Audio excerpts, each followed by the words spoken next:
The music of Erich Zann. I have examined maps of the city with the greatest care, yet have never again found the Rue d'Orsay. These maps have not been modern maps alone, for I know that names change. I have, on the contrary, delved deeply into all the antiquities of the place, and have personally explored every region of whatever name which could possibly answer to the street I knew as the Rue d'Orsay. But despite all I have done, it remains an humiliating fact that I cannot find the house, the street, or even the locality where during the last months of my impoverished life as a student of metaphysics at the university, I heard the music of Erich Zann. That my memory is broken, I do not wonder, for my health, physical and mental, was gravely disturbed throughout the period of my residence in the Rue d'Orsay, and I recall that I took none of my few acquaintances there. But that I cannot find the place again is both singular and perplexing, for it was within a half-hour's walk of the university, and was distinguished by peculiarities which could hardly be forgotten by anyone who had been there. I have never met a person who has seen the Rue d'Orsay. The Rue d'Orsay lay across a dark river bordered by precipitous brick blear-windowed warehouses, and spanned by a ponderous bridge of dark stone. It was always shadowy along that river, as if the smoke of neighboring factories shut out the sun perpetually. The river was also odorous with evil stenches, which I have never smelled elsewhere, and which may some day help me to find it, since I should recognize them at once. Beyond the bridge were narrow cobbled streets with rails, and then came the ascent, at first gradual, but incredibly steep as the Rue d'Orsay was reached. I have never seen another street as narrow and steep as the Rue d'Orsay.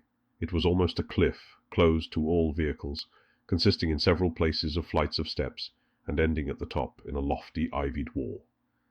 Its paving was irregular, sometimes stone slabs, sometimes cobblestones, and sometimes bare earth with struggling greenish-grey vegetation. The houses were tall, peaked-roofed, incredibly old, and crazily leaning backward, forward, and sidewise. Occasionally an opposite pair, both leaning forward, almost met across the street like an arch, and certainly they kept most of the light from the ground below. There were a few overhead bridges from house to house across the street. The inhabitants of that street impressed me peculiarly. At first, I thought it was because they were all silent and reticent, but later decided it was because they were all very old. I do not know how I came to live on such a street, but I was not myself when I moved there. I had been living in many poor places, always evicted for want of money, until at last I came upon that tottering house in the Rue d'Orsay, kept by the paralytic Blondeau. It was the third house from the top of the street, and by far the tallest of them all. My room was on the 5th story, the only inhabited room there since the house was almost empty. On the night I arrived I heard strange music from the peaked garret overhead, and the next day asked old Blondeau about it.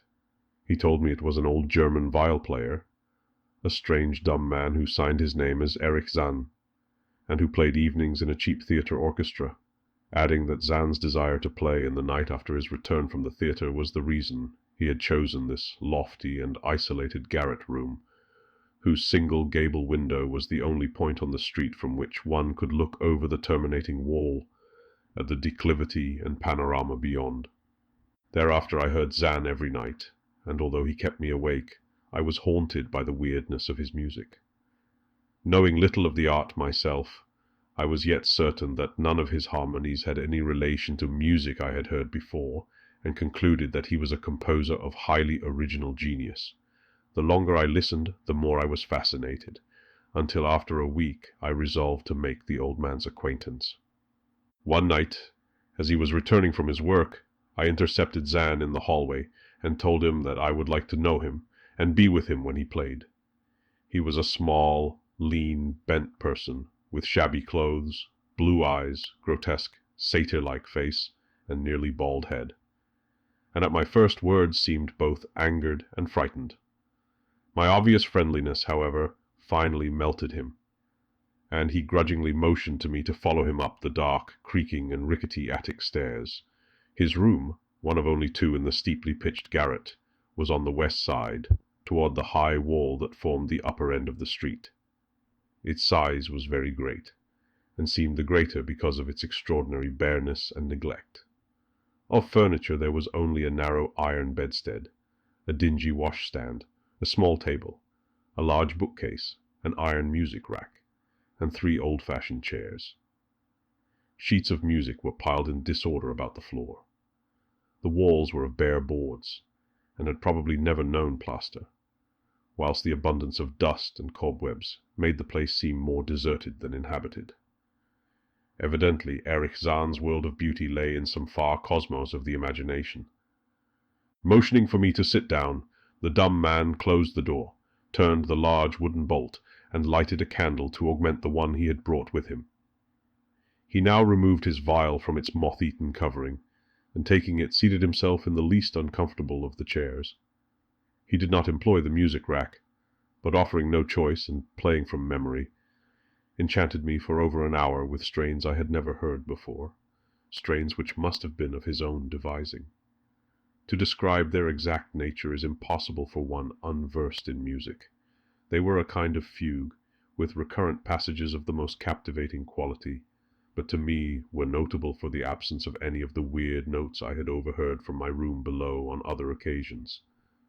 Those haunting notes I had remembered, and had often hummed and whistled inaccurately to myself, so when the player at length laid down his bow, I asked him if he would render some of them. As I began my request, the wrinkled satyr-like face lost the bored placidity it had possessed during the playing, and seemed to show the same curious mixture of anger and fright which I had noticed when first I accosted the old man. For a moment I was inclined to use persuasion, regarding rather lightly the whims of senility, and even tried to awaken my host's weirder mood by whistling a few of the strains to which I had listened the night before. But I did not pursue this course for more than a moment, for when the dumb musician recognized the whistled air, his face grew suddenly distorted, with an expression wholly beyond analysis, and his long, cold, bony right hand reached out to stop my mouth and silence the crude imitation. As he did this, he further demonstrated his eccentricity, by casting a startled glance toward the lone curtained window, as if fearful of some intruder, a glance doubly absurd, since the garret stood high and inaccessible above all the adjacent roofs, this window being the only point on the steep street, as the concierge had told me, from which one could see over the wall at the summit. The old man's glance brought Blandot's remark to my mind, and, with a certain capriciousness, I felt a wish to look out over the wide and dizzying panorama of moonlit roofs and city lights beyond the hilltop, which of all the dwellers in the Rue d'Auseil only this crabbed musician could see. I moved toward the window and would have drawn aside the nondescript curtains, when with a frightened rage even greater than before, the dumb lodger was upon me again. This time motioning with his head toward the door, as he nervously strove to drag me thither with both hands. Now, thoroughly disgusted with my host, I ordered him to release me, and told him I would go at once. His clutch relaxed, and as he saw my disgust and offense, his own anger seemed to subside. He tightened his relaxing grip, but this time in a friendly manner, forcing me into a chair, then with an appearance of wistfulness crossing to the littered table, where he wrote many words with a pencil in the laboured French of a foreigner. The note which he finally handed me was an appeal for tolerance and forgiveness. Zann said that he was old, lonely, and afflicted with strange fears and nervous disorders connected with his music and with other things. He had enjoyed my listening to his music, and wished I would come again and not mind his eccentricities. But he could not play to another his weird harmonies, and could not bear hearing them from another, nor could he bear having anything in his room touched by another. He had not known until our hallway conversation that I could overhear his playing in my room, and now asked me if I would arrange with Blondeau to take a lower room where I could not hear him in the night. He would, he wrote, defray the difference in rent. As I sat deciphering the execrable French, I felt more lenient toward the old man. He was a victim of physical and nervous suffering, as was I, and my metaphysical studies had taught me kindness. In the silence there came a slight sound from the window, The shutter must have rattled in the night wind, and for some reason I started almost as violently as did Erich Zann. So when I had finished reading, I shook my host by the hand, and departed as a friend. The next day Blondeau gave me a more expensive room on the 3rd floor, between the apartments of an aged money-lender and the room of a respectable upholsterer. There was no one on the 4th floor. It was not long before I found that Zann's eagerness for my company was not as great as it had seemed, while he was persuading me to move down from the 5th story. He did not ask me to call on him, and when I did call he appeared uneasy and played listlessly. This was always at night. In the day he slept and would admit no one. My liking for him did not grow, though the attic room and the weird music seemed to hold an odd fascination for me.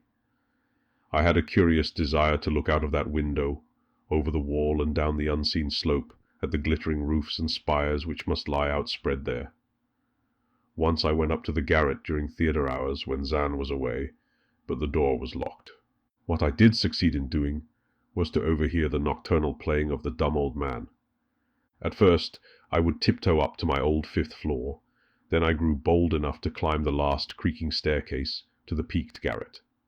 There, in the narrow hall, outside the bolted door with the covered keyhole, I often heard sounds which filled me with an indefinable dread, the dread of vague wonder and brooding mystery. It was not that the sounds were hideous, for they were not, but that they held vibrations suggesting nothing on this globe of earth, and that at certain intervals they assumed a symphonic quality which I could hardly conceive as produced by one player. Certainly, Erich Zann was a genius of wild power. As the weeks passed, the playing grew wilder, whilst the old musician acquired an increasing haggardness and furtiveness pitiful to behold. He now refused to admit me at any time, and shunned me whenever we met on the stairs. Then one night as I listened at the door, I heard the shrieking viol swell into a chaotic babble of sound, a pandemonium which would have led me to doubt my own shaking sanity, had there not come from behind that barred portal a piteous proof that the horror was real, the awful inarticulate cry which only a mute can utter, and which rises only in moments of the most terrible fear or anguish.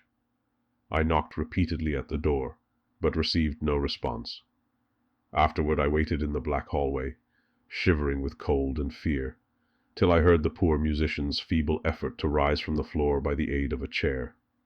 Believing him just conscious after a fainting fit, I renewed my rapping, at the same time calling out my name reassuringly. I heard Zann stumble to the window and close both shutter and sash, then stumbled to the door, which he falteringly unfastened to admit me. This time his delight at having me present was real, for his distorted face gleamed with relief while he clutched at my coat, as a child clutches at its mother's skirts. Shaking pathetically, the old man forced me into a chair, whilst he sank into another, beside which his viol and bow lay carelessly on the floor. He sat for some time inactive, nodding oddly, but having a paradoxical suggestion of intense and frightened listening. Subsequently, he seemed to be satisfied, and crossing to a chair by the table, wrote a brief note, handed it to me, and returned to the table, where he began to write rapidly and incessantly. The note implored me in the name of mercy, and for the sake of my own curiosity, to wait where I was while he prepared a full account in German of all the marvels and terrors which beset him. I waited, and the dumb man's pencil flew. It was perhaps an hour later, while I still waited, and while the old musician's feverishly written sheets still continued to pile up, that I saw Zann start, as from the hint of a horrible shock. Unmistakably, he was looking at the curtained window and listening shudderingly.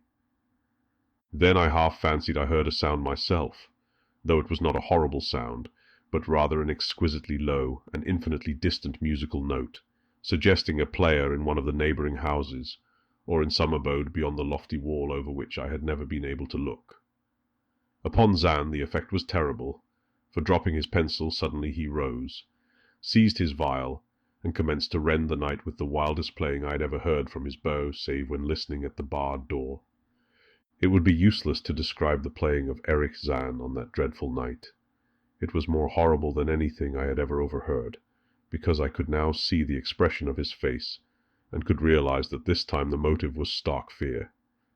He was trying to make a noise, to ward something off or drown something out, what I could not imagine, awesome though I felt it must be. The playing grew fantastic, delirious, and hysterical, yet kept to the last the qualities of supreme genius which I knew this strange old man possessed. I recognized the air. It was a wild Hungarian dance popular in the theatres, and I reflected for a moment that this was the first time I had ever heard Zann play the work of another composer. Louder and louder, wilder and wilder, mounted the shrieking and whining of that desperate viol. The player was dripping with an uncanny perspiration and twisted like a monkey, always looking frantically at the curtained window. In his frenzied strains, I could almost see shadowy satyrs and bacchanals dancing and whirling insanely through seething abysses of clouds and smoke and lightning. And then I thought I heard a shriller, steadier note that was not from the viol. A calm, deliberate, purposeful, mocking note from far away in the west. At this juncture the shutter began to rattle in a howling night wind, which had sprung up outside as if in answer to the mad playing within. Zann's screaming viol now outdid itself, emitting sounds I had never thought a viol could emit. The shutter rattled more loudly, unfastened, and commenced slamming against the window. Then the glass broke shiveringly under the persistent impacts, and the chill wind rushed in, making the candles sputter and rustling the sheets of paper on the table where Zann had begun to write out his horrible secret. I looked at Zann, and saw that he was past conscious observation. His blue eyes were bulging, glassy, and sightless, and the frantic playing had become a blind, mechanical, unrecognizable orgy that no pen could even suggest. A sudden gust, stronger than the others, caught up the manuscript and bore it toward the window. I followed the flying sheets in desperation, but they were gone before I reached the demolished panes. Then I remembered my old wish to gaze from this window, the only window in the Rue d'Auseil from which one might see the slope beyond the wall, and the city, outspread beneath. It was very dark, but the city's lights always burned, and I expected to see them there amidst the rain and wind. Yet when I looked from that highest of all gable windows, looked while the candles sputtered and the insane viol howled with the night wind, I saw no city spread below, and no friendly lights gleaming from remembered streets, but only the blackness of space illimitable, unimagined space alive with motion and music, and having no semblance to anything on earth. And as I stood there looking in terror, the wind blew out both the candles in that ancient peaked garret, leaving me in savage and impenetrable darkness, with chaos and pandemonium before me, and the demon madness of that night-baying viol behind me. I staggered back in the dark, without the means of striking a light, crashing against the table, overturning a chair, and finally groping my way to the place where the blackness screamed with shocking music. To save myself and Erich Zann I could at least try, whatever the powers opposed to me. Once I thought some chill thing brushed me, and I screamed, but my scream could not be heard above that hideous viol. Suddenly, out of the blackness, the madly sawing bough struck me, and I knew I was close to the player. I felt a head, touched the back of Zann's chair, and then found and shook his shoulder in an effort to bring him to his senses. He did not respond, and still the viol shrieked on without slackening. I moved my hand to his head, whose mechanical nodding I was able to stop, and shouted in his ear that we must both flee from the unknown things of the night.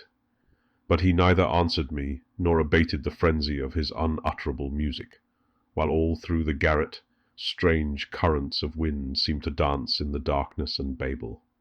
When my hand touched his ear, I shuddered, though I knew not why till I felt of the still face, the ice-cold, stiffened, unbreathing face, whose glassy eyes bulged uselessly into the void. And then, by some miracle finding the door and the large wooden bolt, I plunged wildly away from that glassy-eyed thing in the dark, and from the ghoulish howling of that accursed viol, whose fury increased even as I plunged. Leaping, floating, flying down those endless stairs through the dark house, racing mindlessly out into the narrow, steep, and ancient street of steps and tottering houses, clattering down steps and over cobbles to the lower streets and the putrid canyon-walled river, panting across the great dark bridge to the broader, healthier streets and boulevards we know. All these are terrible impressions that linger with me. And I recall that there was no wind, and that the moon was out, and that all the lights of the city twinkled. Despite my most careful searches and investigations, I have never since been able to find the Rue d'Orsay. But I am not wholly sorry, either for this or for the loss in undreamable abysses of the closely written sheets, which alone could have explained the music of Erich Zann.